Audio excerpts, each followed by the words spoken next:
Enfant, Yasuo et son demi-frère Yone étaient inséparables. Quand les autres enfants disaient de Yasuo qu'il était une erreur de la nature, Yone était là pour le défendre. Les deux frères avaient des comportements bien différents, et là où Yone était patient, respectueux et consciencieux, Yasuo était impatient, impulsif et indiscipliné. Yone commença son entraînement à la célèbre école d'arts martiaux du village, et le jeune Yasuo le suivit et attendit sous la pluie jusqu'à ce qu'on lui ouvre les portes de l'école. Il montra un remarquable talent et l'ancien Suma, dernier maître de la légendaire technique du vent, voulait le prendre sous sa tutelle. Mais Yasuo souhaitait rester libre comme le vent et refusa. Et Yone dut implorer son frère d'accepter. Il lui donna une graine d'érable, qu'on considérait à l'école comme le plus grand symbole d'humilité. Le matin suivant, Yasuo accepta de devenir l'apprenti et le garde du corps de Suma. Quand le village apprit pour l'invasion noxienne, beaucoup d'hommes partirent, bien décidés à défendre leurs terres. Yasuo souhaitait y aller, mais il devait rester pour protéger l'ancien Suma. Par une nuit pluvieuse, alors que les tambours de guerre des Noxiens pouvaient être entendus au loin, Yasuo abandonna son poste, bien décidé à défendre sa terre natale. Mais il ne trouva qu'un champ de bataille vide, jonché par des cadavres Noxiens et Ioniens. Quand il rentra au village, il découvrit que l'ancien Suma était mort, et Yasuo était accusé de son meurtre.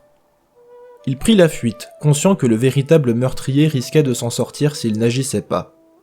Il chercha tous les indices possibles sur le véritable assassin de l'ancien Suma, tout en étant traqué par ses anciens camarades, qu'il dut éliminer pour sauver sa propre vie. Il était prêt à payer ce prix, jusqu'au jour où son propre frère le trouva. La maîtrise de la magie du vent l'emporta sur l'escrime double de Yone, et Yasuo finit par tuer son frère. Dans son dernier souffle, Yone lui dit que l'ancien Suma avait été assassiné par une technique du vent, et que seul Yasuo pouvait être le coupable.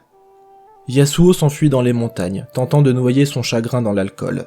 Il tomba sur Thallia, et il découvrit en elle une élève inattendue. Il accepta enfin l'enseignement de l'ancien Suma, et il devint le vent qui aiguisa le roc. Thallia apprit le retour d'un dieu empereur Ashurima, et avant son départ, il lui remit la graine d'érable, la même que Yone lui avait auparavant donnée. Il avait compris sa leçon, il était prêt à réparer ses erreurs et à retrouver le véritable assassin de son maître.